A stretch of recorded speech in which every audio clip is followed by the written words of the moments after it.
Welcome to the Men of Honor podcast. My name is Corey, your host, and today we're going to be talking about habits. And it's because I'm reading this book. It's an amazing book. It's called Atomic Habits, and it's by, I think, John Clear. This is the author of the book, and it's really inspired by the fact that quite recently, it's now 2 weeks, I've been going to the gym regularly, and I was beginning to get a little bit discouraged, and it got me thinking about what makes it that people are constantly at the gym. What's the mindset that do they have that keeps them going to the gym? And it's not just the people that I see at the gym, it's also the people that I see running, and you see that they're completely fit. There's one guy who I see around my area, and he's always running, and he runs at a ferocious pace. It's literally every time I see him, and he's running at the same pace, and it's the pace that is nearly enough sprinting, but he runs at that pace. He looks like somebody who would be running marathons, or like the London Marathon or something like that. So in my head, I was thinking, what is it? Because I was finding myself discouraged a little bit going to the gym, and I thought, I really don't want to do this. And on the weekend, I was with my family. I had a few drinks, I had a few cans of beer, and I just ate whatever I wanted at the time. And a lot of people do this sort of things, are quite disciplined when it comes to food and everything else. So I thought to myself, what is it that keeps people focused and determined and everything else? So I went through like anything. I started searching what is the difference and what is out there, what's the information out there regarding all this stuff. And I came across this book, and oh my God, it's been absolutely amazing. It's definitely answering a lot of questions. And the weird thing is that some of the stuff that it's talking about is stuff that I've already said on this podcast. And the main one was that when we think of self-improvement, we always think of a big, massive change. So you do one thing and then you think of a big, massive change, whereas it's more about sticking with it and getting those small victories. And going into training this time around, this is exactly what I've been trying to do, like get small victories every single day. So I wake up, instead of having something that is high carb or whatever, sugary for breakfast, I make better choices at breakfast, or I start off with a workout and then just compound on those small victories. And that's exactly what he's trying to talk about. And he talks about it in the sense of that you gotta imagine when there's elections and there's voters happening, your habits are formed based on the identity you're going to be voting for. So if I, like in my situation, I'm deciding to be that person that is fit and healthy, I need to start doing habits that will support that. And every habit that I do to support that is like a vote. So, and again, he also sort of gives a caveat to it that, because people that are, everybody's quite extremist with stuff like this. If they continue voting and then one day they vote for the opposition, which is the negative side of what you're trying to achieve, you then give up. So it does say that the person that's being voted for doesn't need majority of the vote. It doesn't need all the votes. It just needs majority of the vote. So there are times when you mess up a little bit, but the fact that you're continuously voting towards that identity, then it keeps you in a place where you're going to achieve the actual goal. And he talks about, and he defines the difference between a goal and the actual system. That is, most people focus on the goal. So in my case, I want to go and lose weight and be fit and healthy. He says you shouldn't focus on the goal. You should focus on the processes that will get you to the goal. So in terms of the example that he gave was to do with a team. That if a team wants to go and win the championship at the end of the year, they do not look at winning the championship of the year, they actually have to focus on the actual systems that are in place, which is the practice, the as a team and individuals and the roles of the individuals, and they have to focus on those and get better at those things.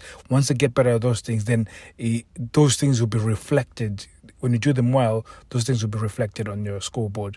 So I'm right at the beginning of this book, and I'm going to continue referencing to it based on the things that I'm learning and that are relevant. And again, when I say some of this do this podcast, they're not scripted, but I'm just sort of documenting my journey on how to live my life by design. And the amazing part about this is that I'm talking about fitness, but a lot of this can be anything, because he actually gives references to being an entrepreneur. He gives a reference to being a good friend. All those things can be the things that you can be able to implement within your whatever thing that you want to achieve. So like right now, I'm probably speaking to you, a high achieving entrepreneur. Probably financial success is not the thing that you're after. Maybe you're like me, you want to get fitter and you want to make time for that. So it's more about the identity shift, that you decide what you want to do, and then you do things to support that. And I think at the moment, that's the overall view of the book, and where, when it comes to habit formation. But at the same time, I'm going to go, as I go deeper, I think it's going to start talking about the actual things you need to do in order to change your identity, which is the thing that I'm going to be excited to listen to. In fact, I think he touched a bit on it, that the things that change the identity or your identity is the stories that you believe. And it's something that I've also learned from Russell Brunson when he talks about creating a sales message, that when you're trying to sell something online, you have to tell them a story that will replace their false belief about the product that you're trying to sell. So while I'm listening to this book, there's a lot of connections to other things. So when it comes to habit formation and everything else like that, there is also a thing that we've been talking a lot in this podcast, where we've been talking about, being happy, completely happy with who you are, and really redefining who you are. And the interesting thing that he said about this, he said that the identity of who you, or the identity of the habit that you're trying, or the goal that you're trying to get, it comes from you performing those habits. So for instance, for me to be that fit person, I have to continuously vote, and as I'm voting, I end up becoming that person because of the votes that I'm doing. So, and when you think about it on the Man of Honor objective side of things, where you want to live a life with complete freedom, so I just have to keep creating habits that support the goals that I want to live my life by design and to have complete freedom. So it's quite amazing. It's such an amazing book, and I thought it was something that I would want to share. I hope there's something that you can get from this. Again, this book is called Atomic Habits by I think it's John Clear, but let me just double check before I actually give the wrong one, because I don't want to give the wrong name for this book. But it's such an amazing book. It's something that is, so it's James Clear, and it's